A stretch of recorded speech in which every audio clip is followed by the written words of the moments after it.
so much for being here this afternoon. I am your host, Sierra Tribble, and I want my guests to go ahead and introduce themselves in a way that only I know that they can. Start with Steve.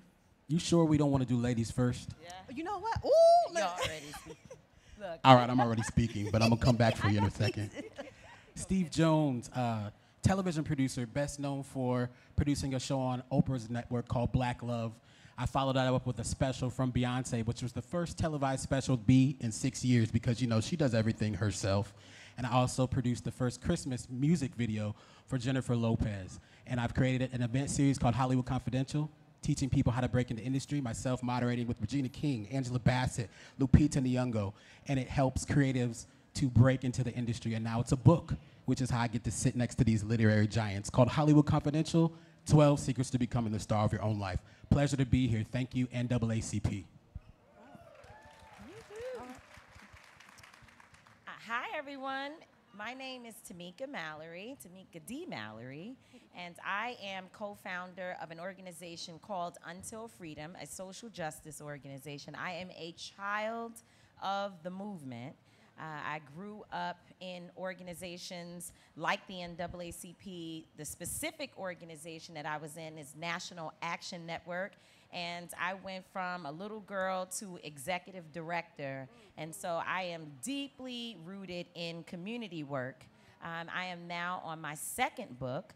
The first one was inspired by the uprising around the killing of George Floyd. And now my second book is a memoir about my life. Here it is. It's called I Live to Tell the Story. And so I'm excited to be here, grateful for the opportunity to be among you all and to sit up here with these incredible authors that I learned so much from. I'm totally fangirling that I even have an opportunity to be here. And so thank y'all so much. We're fangirling over you, Tamika. Cut it out. Thank you. I'm Kennedy Ryan, and See? I am a New York Times bestselling author.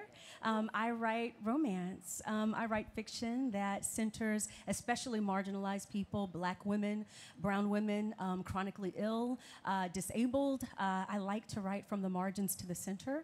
I like to make sure that those people whose stories are usually lost in mainstream narrative are centered in what I do. And I sat all the way down here because I was like, first of all, I'm so intimidated. Like, these two powerful, powerful figures, I'm just like, oh my gosh, I'm just so honored to be here, so grateful. Thank you to the NAACP for inviting me. Thank you, guys. I'm a fan, huge fan. I just met you today, and I'm already a fan, but, I mean, you're a pillar, and it's just an honor to be on the stage with you guys. And Sierra, that's my girl. That is my girl. So why didn't you want to sit over here by your girl? Because I didn't want to go first. I'm like, y'all started off. So, but I'm just glad to be here, and really looking forward to seeing a lot of you after at the signing and doing hugs and pictures. And I'm excited to be here. Thank you for having me. Thank you. Those were all beautiful introductions. And as you can see, they all hold high regard for each other, which is something I want to take into this conversation today. It's all about inspiration and not so much of like being heavy, but how do we move forward as a society, as a community, as a black community? So I want to start with my first question is, many people in this room today have carried stories of pain or purpose that they've never spoken aloud. Can you take us to when you first felt it was important to put your story on page? Whoever wants to go first, no pressure. Well, look who it is going first. I think it's interesting because I write fiction, you know, so much of it is other people's story or things that I've seen out in the world, but there's a little bit of me in every story. I think that first of all, I never thought I was going to be writing romance novels. I thought I was going to be reporting from war-torn countries. My background is journalism, and it took me a while to understand how powerful fiction can be. And a lot of people are dismissive of romance as a genre because they think it's just something that's fluffy. And for me, I talk a lot about how romance specifically, because that's what I do, is so digestible, is so palatable, it's such a safe space to have difficult conversations and to talk about painful situations. I think I started feeling that pretty early on, I think I was writing because that was a job, that was a vocation, and it started feeling hollow for me. Probably around my 7th book. I think I've written maybe 25 books now. Probably around my 7th book, I was like, this feels kind of hollow to me. And I kind of took a pause and reevaluated what I was writing, who I was writing for, and it allowed me to delve into, honestly, what's my purpose in this? And how am I going to carve out a space specifically, something that only I can do, that comes from my place of pain, that comes from my place of understanding what I am in the world, what I'm doing in the world. And when I started thinking about that, it unlocked something inside of me, so that some of you have read a book of mine, like Before I Let Go, and that heroine who is dealing with depression, I was literally diagnosed with depression while writing that book. And I say my therapist should get royalties, because there's so much that was unearthed, my own pain. I was having panic attacks in secret in the closet. I was suicidal ideation, all of it. Everything that you see in that book that was painful is something that I experienced. But I really learned that when we shine light on it, there are a lot of people who are going through the same thing. And I believe in leveraging fiction to impact those people, so we're not suffering in silence. I should have gone first. Because you said when she said 7 books, I knew we were in trouble. Yeah. I mean, 25 books is quite impressive. And I know how difficult it is to write, you know, especially as we live in the world at the same time. And my first book, State of Emergency, How We Win in the Country We Built, that book I actually was writing while being in Louisville, Kentucky, fighting for Breonna Taylor in the middle of the most recent uprising that our communities have seen, but also just a very, very contentious time with law enforcement, where they truly did believe that nothing would happen if they allowed us to be killed or if they killed us themselves. I mean, that's literally what we fought under. And I'm not saying that that hasn't happened at other times in our history, but certainly I wasn't born then, and so it felt like a first time to me and to the people who I was organizing with. So there were days when I did not know whether I would live to the next moment. It was so dangerous. We were under police surveillance. I mean, you all watch the videos. You know how serious 2020, the summer of 2020 was.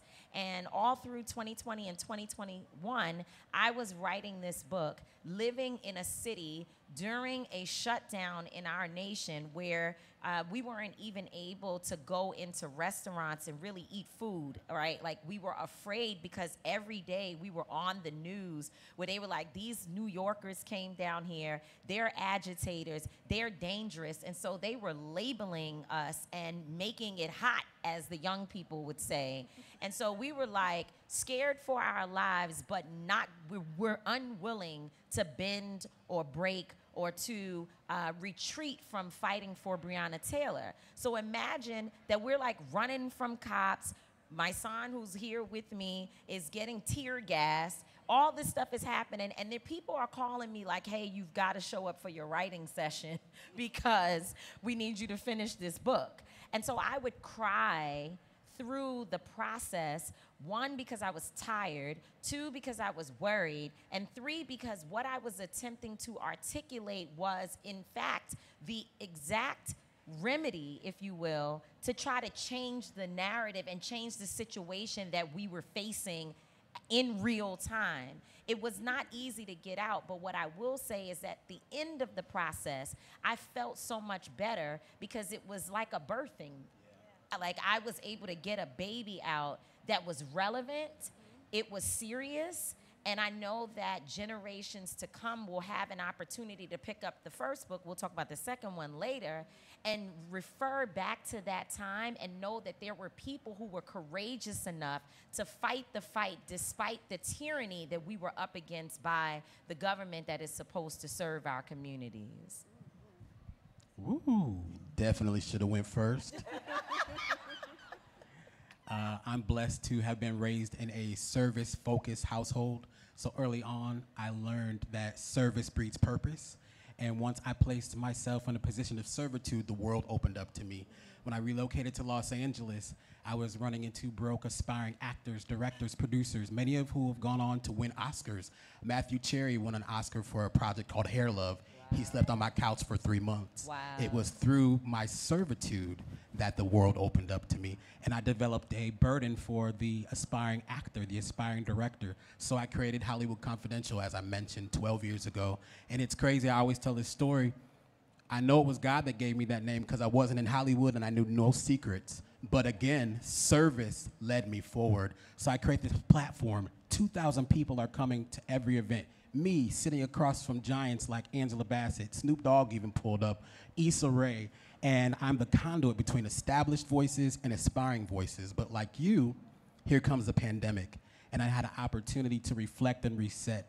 And so as I'm looking at the successes of all of the people that I've moderated, I'm seeing like a divine thread running in and out of their successes, and I'm realizing that I have the opportunity during the pandemic to curate a project that can help to push people into purpose. And so when you pick up the book, and getting back to the original question, you're not just hearing my story, but you're hearing a story of when I work with Jennifer, you're hearing a story of when I work with Oprah, Beyonce, et cetera. But it's not a celebrity book, and it's not for the industry, it's about purpose. So I'm giving you 12 secrets that they've lived by that can help you to center yourself in purpose on the world stage.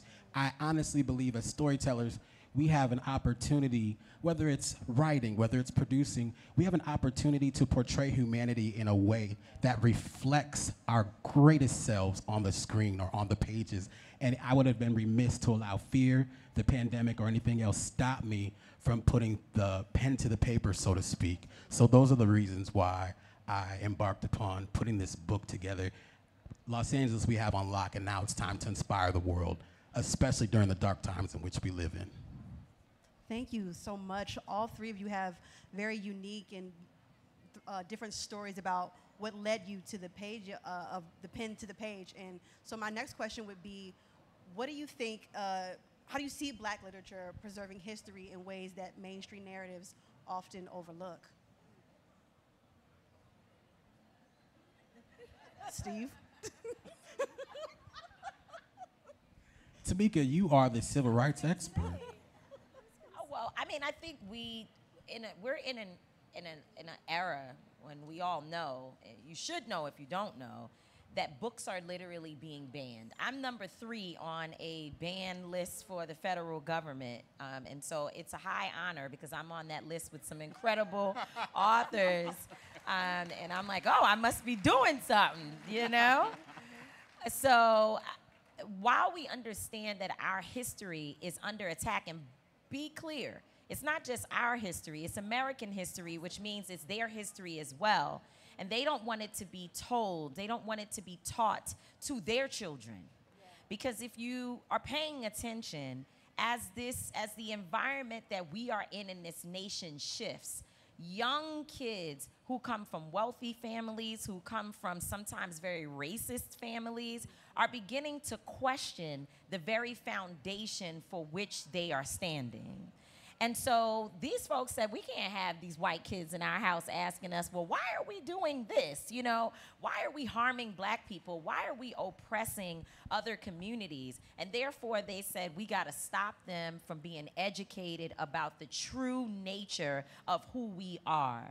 And as we know that is happening, we cannot wait or fight the system only. We can't wait for it to get better. We have to tell our stories and make sure that we continue to pass the truth down through the generations of our families. We have a responsibility to do the work regardless of what we may be facing, which are challenges nonetheless, and organizations like the NAACP and Until Freedom and other organizations, so many, are fighting back. But while we fight, we also have to build. While we fight, we also have to work. And while we fight, we also have to educate. And so Black authors are important because we are maintaining the history and telling the stories and creating spaces where no matter what they try to do, there'll always be a place where we can pick up a book and read the truth about who we are and not allow the media to define define us as whatever they want us to be, which villainizes us so that they don't have to respect our communities. We are responsible for telling our stories. And for people who are sitting here trying to figure out, what can I do? Begin to get you a pen and pad and just write down your everyday experience, because that is the book of your life, and it has the potential to be the narrative necessary for the next generation coming along to figure out who we are and to remember that we are actually kings and queens, and we're going to make it through this time also, even though the system is up against us. Amen. Everything she said. Complete answer. Complete answer. Next. Thank you, Tamika, because I want to point out that something I've also been taking in part in myself is saving actual physical media now. Yes. A lot of our stuff is being removed from social media. Our websites are being taken down. So I want to thank you so much for pointing that out. Kennedy, I want to ask you specifically, you do a lot to make sure that people with like maybe autism or people dealing with an aging parent, how important is it to see that and make sure that it's represented in the Black community? You do such a really good job of writing characters and how they flow through those situations and experiences. Why did you think it was important to show that to people? I think for me, I talk about one of the hallmarks of my brand being seenness. And what I mean by that is that, I mean, we know this, is that marginalized voices, and identities, whether it's us as Black people, brown people, autistic people, neurodivergent people, like you mentioned, writing about Alzheimer's, writing about depression. I'm writing a story about a bipolar character now, lupus. Wow. Like, there are all of these identities and communities that are not usually at the center of cultural narrative. But not only are they not at the center, they're not shown receiving joyful outcomes. And joy for us is resistance. Like everything that Tamika was just talking about, one of the weapons in our arsenal is resistance, is joy. And so I see it like sometimes people are like, oh, my friends and I talk all the time about how hard it is to write romance.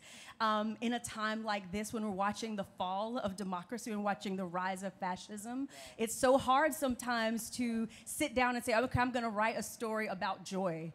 But there's somebody who needs an escape. There's somebody who needs encouragement. And in my stories, there's someone who needs to see themselves experiencing joy. And because I write romance, there are people who do not typically see themselves being loved outrageously. I write about fat women.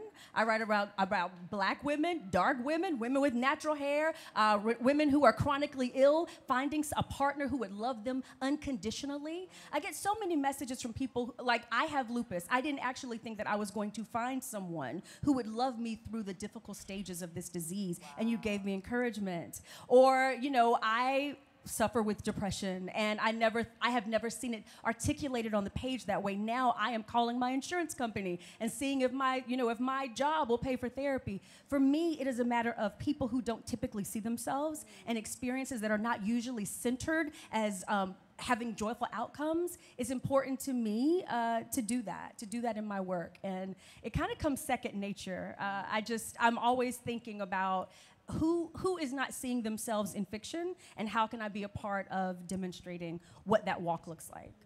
If I could just add just a small piece, yes. Representation matters, and seeing is believing. When I had the opportunity to produce that show, Black Love, it went #1 on Oprah's network, not because we had a huge production budget, not because we were doing something so innovative, but we were normalizing marriage for African Americans because we were starved for that content. And the creators of the show, great friends of mine, created the show in response to a pundit saying the love between Mrs. Michelle Obama and Mr. Barack Obama was not real. And she said, okay, I got some for that. She contacted her then boyfriend, soon to be husband, and myself, and we literally put this show together with 1 camera and 2 lighting rigs, and you all made that show #1. So I want to just piggyback off of what you all are saying when it comes to representation and it mattering. You can be the difference. And like I said, we all have the ability to pick up that pen, put it to paper, and depict. We can be reflections and help you all to live your wildest dreams. And historically speaking, entertainment is escapism. Reading is escapism. So we need that. And picking up that pen and paper And reading, it is a form of resistance, and we need that. I need escapism. I'm tired of watching CNN and seeing Tamika have to explain herself to these blank people it's exhaustive. So I'm just charging you, just to piggyback off what they said, to pick up that pen. If you have a dream, write the vision and make it plain. Just do it. Just do it. It doesn't have to be perfect. You can perfect it later. Get started now. That's actually excellent, because my question is for you next. Shoot. Yeah, you did it. You did that. You did that. And I want to ask you, because we've talked a little bit behind stage, what is, I want to know, what is the lessons you learned from your producing career that you wanted to put into your book? Like just a tad. And then also, what challenges are you seeing in the publishing industry as a black man? Got it. You know what? I knew I had a certain level of privilege walking into HarperCollins when you've worked with Jennifer Lopez and Oprah and Beyonce that another first-time author would not receive. So I was responsible. I was aware. I acknowledged that privilege, that I lean into it. One thing I've learned in the business that helped me with the challenges that I was to face is I understand in businesses, we don't get what we're worth, we get what we negotiate. I'm gonna say it again. You never receive what you're worth, you get what you negotiate. You have to have the audacity and be a little delusional when you're sitting before these people who, again, don't often look like you. A lot of times we're in spaces trying to explain ourselves to people who are committed to misunderstanding our culture. And so you have to know that you know that you know, as my mama would say, whose you are and who sent you. And so the deal comes as a first-time author, and it was a nice deal, and that's the way my agent framed it. For a first-time author, we are so happy, accept it. And I said, let's go. And my intuition said, absolutely not. I'm a champion for community, and I believe if someone else has went before you, you don't have to go through what they went through. And so I called a dear friend, Tabitha Brown. And I said, Tabitha, here's the offer. Everyone feels good about it. My agent is, yes, buddy, let's go. And Tabitha in the Tabitha Brown voice said, oh, baby, this is not very good. This is very bad. Do not accept this. And she helped me to understand that, and I'm a first-time author. I've been in business 20 years, but it's a first for me. She helped me to understand the advance comes in 3 parts. I didn't know that. I thought you'd get all your money up front, like when I sell my TV shows. Absolutely not. So she wanted me to make sure I was comfortable in the waiting. You get something when you sign, you get something when you turn in the manuscript, and then once the book comes out. And after that, if you've received an advance, you don't see another dime until you sell back that advance. I didn't know that. As a first-time writer, she also let me know, you will be working with an editor. I'm like, but I can write. She said, and they won't care, and you'll have to pay that money out of your advance. I said, get out of here. She's putting me on game. She wasn't gatekeeping. She was sharing. She wasn't in competition. She was in community. Right? So I say all those things to say, she said, baby, go back and ask for double. I said, I'm not Tabitha Brown. What? Go back and ask for double. And you know what they did? Met us exactly where we needed to be. The space is not set up from my vantage point, and I don't know where you're going after this, but from my vantage point, it's not fairly set up. The same equity and resources that authors of color have, I have not seen. I am yet waiting. Yet waiting. So you all can help to change the narrative. I'm here to support this book. We have a book signing coming up right after this that you can meet all 3 of us at. And I hope that you'll help us to support so we can change the narrative. But I have been dealing with a lot of challenges, but the panel is not about that. Well, no, and that's great, because Tamika, I actually do want to know your lesson and your challenge as well with publishing, because you went from strictly like a nonfiction book to more like a memoir. So did you come across something where they were like, girl, what's this? Like, well, you know what? My story is a little bit different in that I took a little bit less for a reason, because when I gave a speech, I delivered a speech in Minneapolis that went super duper viral.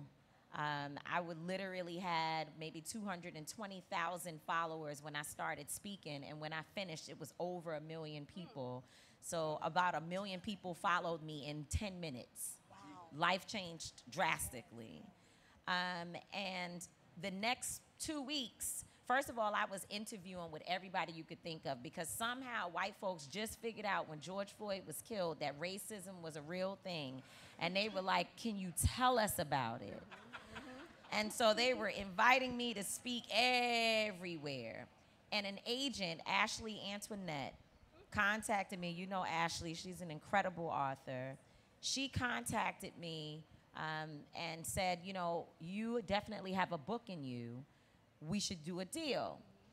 We did it. So, but at first, every single publishing house in the country was trying to get my book. And all of the deals were over $1 million. And so everybody's calling me, and I'm like, I don't know I've never, ever been in this space. So I had no idea how to negotiate, what to say, what to accept. And so I called Charlemagne. And I'm like, hey, what do you think I should do? He's a New York Times bestselling author. I knew he knew a lot about the space, so I was asking him, what do you think? And he said to me, well, this is a good deal. Well, we like this one. You should ask him for some things, like he was helping me. But then he said, FYI, Black Privilege Publishing, my company, is going to be launched in just a few weeks. And he said, I don't have anyone for the first book. And I will make you the first author, but I can't offer you exactly what XYZ publishing companies have offered you because it's my first book. And his offer was about $200,000 less than the highest offer I had. And I decided to take his offer because I wanted to be the first book out on my friend's publishing company. And so money is clearly important. And he was like, you sure? You know? And I said yes, because the history is more important for me. That my friend took a chance on his friend to support a Black woman who, at a different time in life, before this viral speech, which I didn't say anything that folks don't know already, right? I mean, I'm glad I was the one to be the voice in that moment, but people have been saying what I said that day since we got here, right? Like, this is not a new thing, a new phenomenon. But in this moment, I said to myself, to make history with somebody that I love, someone who has supported me for my entire career, at least for a long time. Now it's been, 15 years or so that he's been supporting me. That was more important than the dollar amount. And so that's how I got my first book out. And then in that deal was wrapped up a second book. And I was supposed to write something more about the movement and like where we are as we've evolved from the uprisings of 2020 and like where we are today.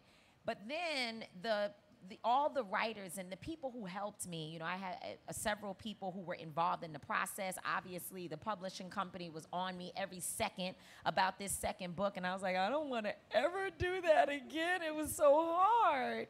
And they were like, you have to write this book, and it has to be a memoir because you have to tell the story. They were involved in my life, so they're like, wait a minute, I know we're writing about this, but this mess you got going on over here is crazy. And that's the stuff we really want to talk about.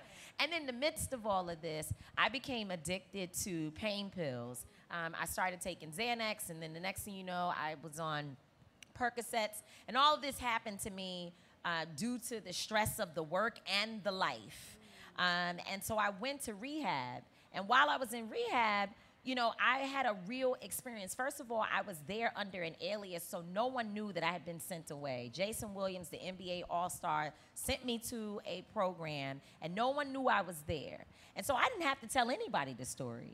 But I decided that it wasn't my story to hold, that God had done something in my life, and I was responsible for telling that story. And so in this book, this is me. This is my truth.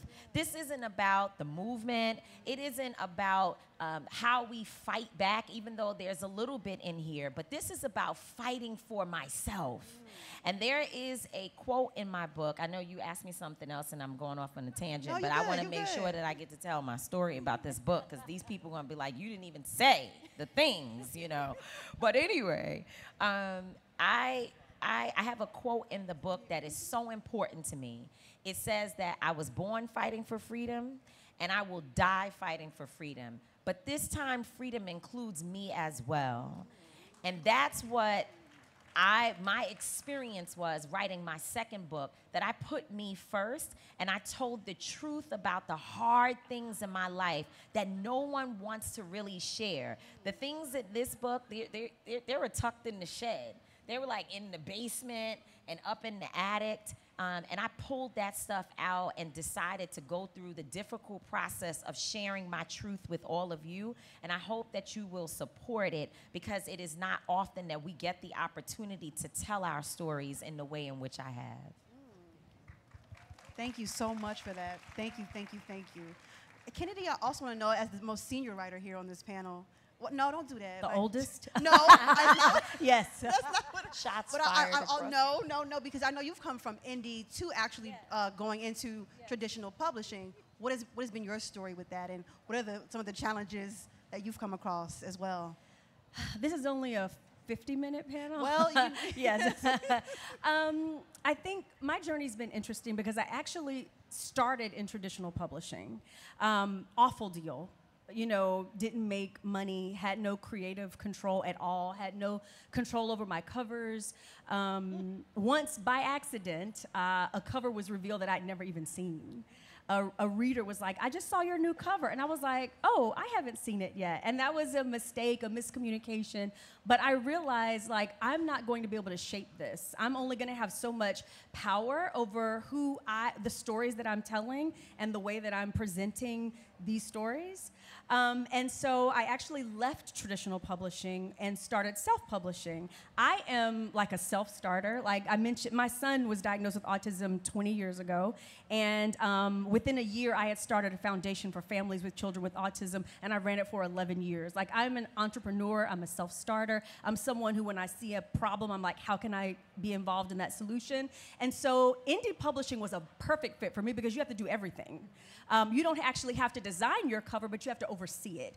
You have to find an editor. Everything is on you. And I really built my career that way. And I ended up winning an award that no Black author had ever won in the 37-year history of it. It's kind of like the Oscars for our genre. And when I won that award, it was a big deal, especially being an indie author, because it's, mostly traditionally published authors would win that. And so when that happened, traditional publishers came to me. And they were like, come back to traditional publishing. And I really waited like 2 years before I did. And part of that is because, and I say this to anyone who may even be an indie author and like, should I go trad? All deals are not created equal. And you have to understand, the only reason I went back to traditional publishing is because I was in a position of power. I was in a position with leverage. And so when we sent, everybody was like, Kennedy's coming to traditional publishing, within a day, we had maybe 8 different publishers who we went to auction. And so when you go to auction, you meet with all of the editors, and they basically tell you, this is what we can do, and this is what we can do. And I was very clear, I don't have bosses anymore. I have partners. And if you are willing to be a partner to me, and not a boss, and think that you are going to shape who I am and what I tell, that's who I want to work with.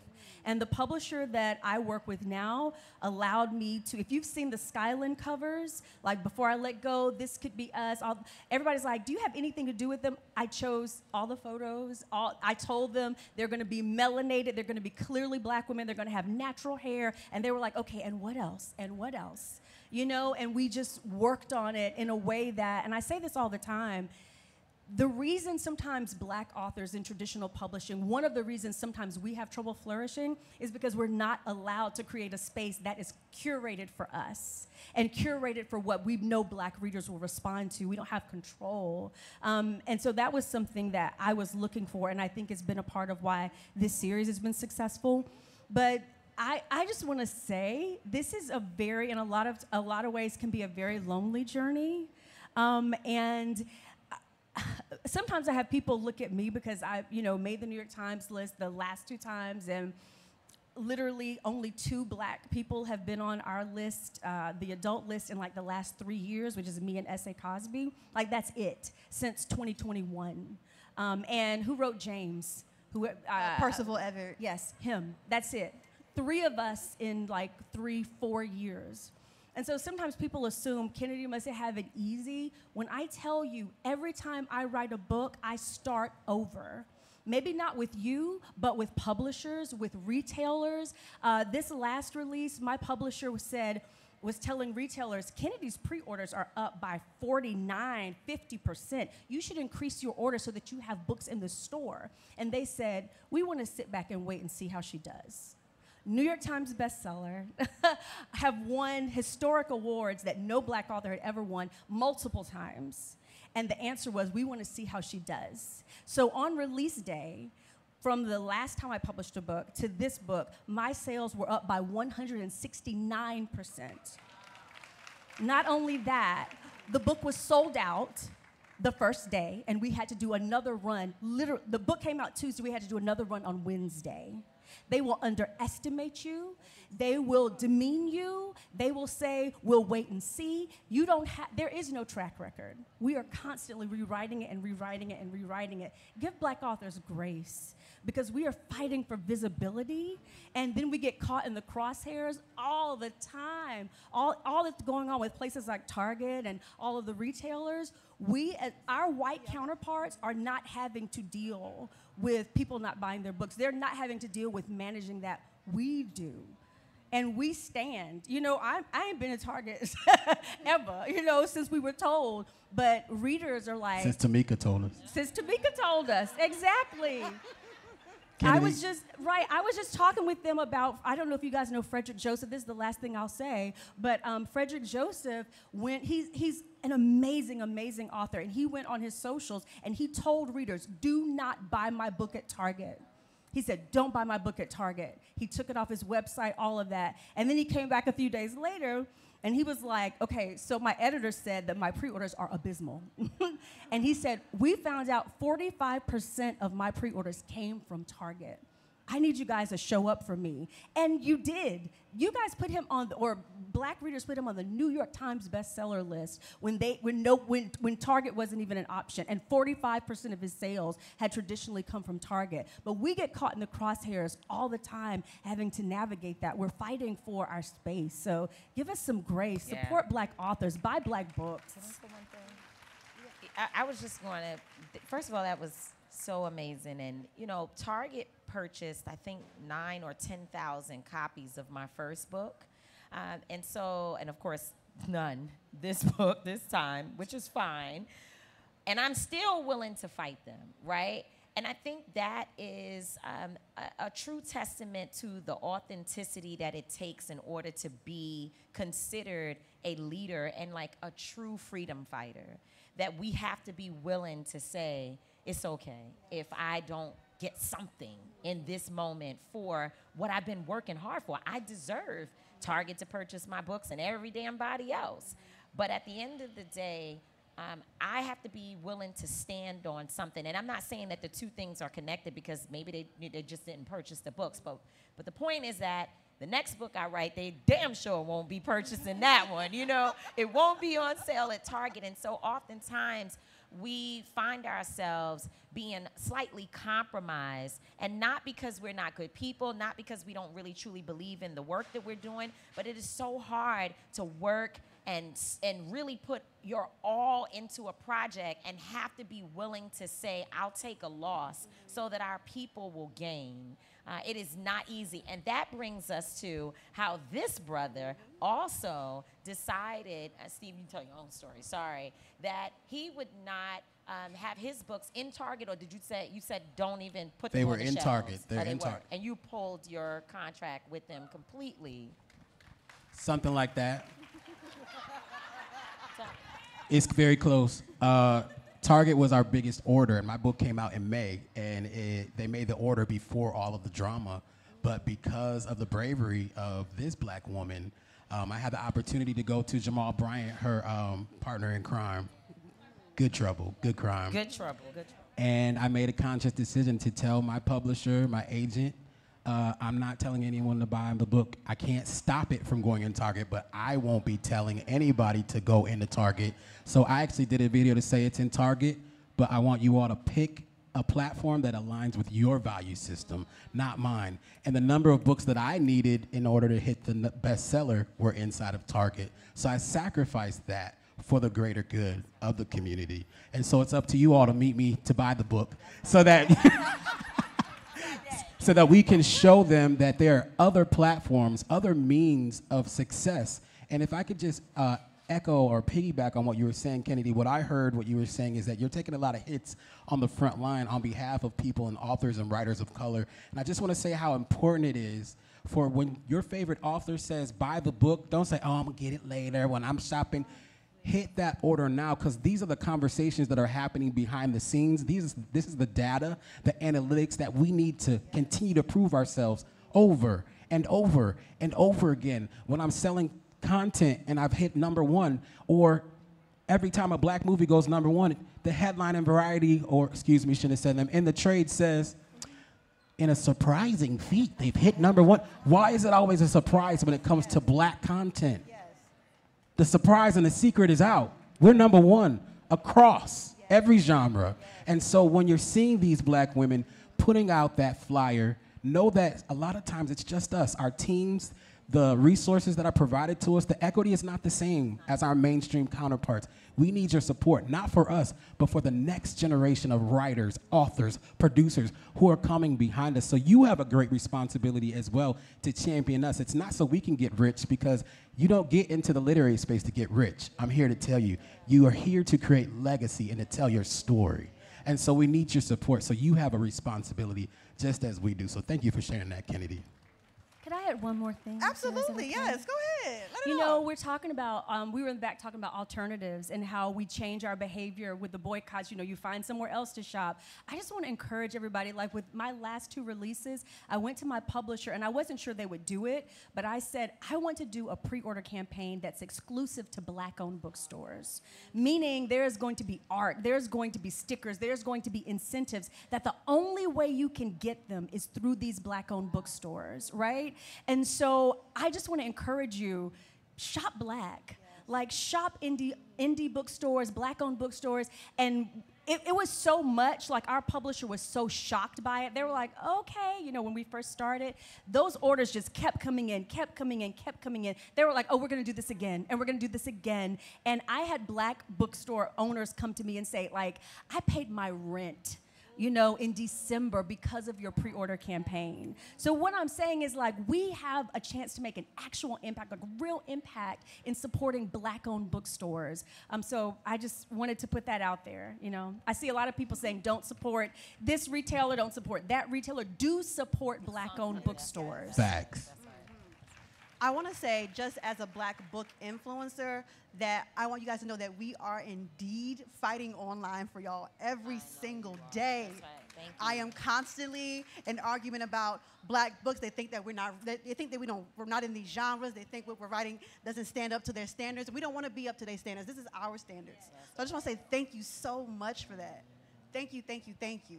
And my next question I want to ask you guys is, since there might be some aspiring writers here today, whether it be their story or romance, what's some advice that you would give them in getting into the industry and writing their story and putting their pen to the page? Some advice to get them started? Yeah, get them started, maybe get them into the publishing industry. What do you think? And this is just from your POVs, Absolutely. right? Yeah. I mean, I would say write an outline, because that helped me. I didn't believe that at my age, 40, or at the time I think it was 42, I'm 45 now, that we started writing the memoir. In fact, when all the team members around me said, you have a memoir, I didn't believe them, because I figured you need to be at least 75 years old so you can actually call the names of the people who stepped on your toes that you upset with, right? Like, And they might not be here anymore. Yeah, they might be gone on, you know, exactly, gone on to glory, or you don't really care, because who gonna check me at that point? You know what I mean? I listened to them when they said, just write an outline. Write about your childhood, write about, you know, some of your coming of age story, write about some of the things that, you know, happen in your career, write about these dudes you dated and some heartbreak and, you know, a few of the uncomfortable moments. And then, of course, my son's father was murdered when my son was 2 years old. My son's now 26. And so they were like, write about how that felt, and then finally come into right now, like your life today. When I finished with that outline, I was like, oh, shoot, this is really a full book. There were pages, hundreds of pages of scribbling and notes and voice notes. And so I believed in it once I saw my story on paper, not in anyone else's words, or it didn't have to be, again, like you said, it wasn't done the way someone else told me to do. They gave me some advice, and I went and just started working on it by myself. And every day I felt more confident. But in the end, I said, oh, this is what they mean when they say, I have a story. And so I think that if you believe that there's a story in me, because it is, there is. Like, whatever we have a story where we started all the way to this day, and someone will be inspired by it. If you just get pen and paper and just start breaking down some of the important moments in your life, you will find that it's already there, and it doesn't require all these things that's in our head about, oh, we've got to be perfect, you know what I mean, in order to write. And I'll just say the last thing is that it's not easy.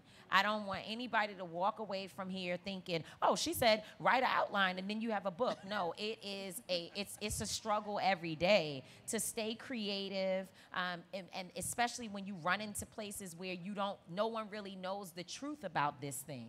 Or, you know, it's an uncomfortable truth, and you start falling into those spaces, and when you get there, when you push through, I think it just gives you more power, but it is not easy. It isn't. It truly is a task to sit with a book. Thank you for that. We got 2 minutes left. See, I talk a lot. No, so you you did great. Is there anything else either of you want to leave the audience with today? You guys have said some powerful things on here. I hope you guys leave so inspired. But is there anything else you guys want to say before we wrap up? Yeah, just pick up that pen and paper and get started. And if you're not a natural writer, if that's not your first line of defense, so to speak, begin to use your voice memo to record. And those things can be transcribed. Those are some of the practices or secrets or tips that I've learned that have helped me to move things along. And if you don't want to do it for you, if you don't believe in yourself enough, do it for your ancestors whose shoulders we're standing on. And then do it for the next generation who's coming behind us. From our origins, we've been storytellers from Africa until now, and it's actually helped to lead to our freedom, even though sometimes you turn on the news, it doesn't feel like that. It feels like our civil liberties are being taken away every time you turn on the news outlets. But I'm telling you, figure out a way. And my last piece of advice is to those who may be dealing with imposter syndrome or feeling like you haven't lived enough life. I want to remind you or admonish you, please find a circle and a tribe who can see you and who can be a mirror and reflect back to you who you are. Who's around you, what you're listening to, plays a key position in how you move throughout the world. Assemble that tribe who's going to encourage you and push you forward. And my last point is get some affirmations. Affirmations that you can look into the mirror, whether if it's on my mama, on my hood, I look fly, I look good. Or if it's something a little more serious, I have everything I need. Nothing will miss me. Everything that I need is inside of me.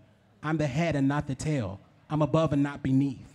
Everything that I need is coming to me at the divine and appointed time. Figure out those affirmations that can help lead you forward and will help to sustain you through those ups and downs, because those downs are going to come. But if you have those affirmations, they'll help to sustain you. And I hope you'll meet me with my book, Hollywood Confidential, back there for the book signing after this, and buy this book. Kennedy. Oh, I know we're almost out of time. I would just say if you're inspired writing, there's never in history been a better time to be a writer. And what I mean by that is there's no gatekeeping. You know, self-publishing, indie publishing destroyed that. That's why so many of us, especially as Black authors, couldn't break into traditional publishing. And now, honestly, we don't have to. Especially if you're writing romance, if you're writing fiction. self-publish, bet on yourself. The royalties are higher. Understand like what you're actually getting and what success is to you, because a lot of people feel so disillusioned when they think that getting a traditional deal is going to be all of this, and then there's not as much money and their books aren't in stores and all of these things. Not that it can't happen, but bet on yourself. Like if you're having trouble getting into traditional publishing, do it yourself. And right now, traditional publishing doesn't have an original thought in its head. It's chasing whatever's big on TikTok. So be big. Be big in your own space, and they'll come to you. That's what I did. Quick announcement. Steve is giving away one book to the first person that's going to go over there and meet him. So you should get in line now. Steve, Tamika, Kennedy, thank you so much. This was excellent. Give them a big round of applause, please. Yes. Give our moderator a hand. She was excellent.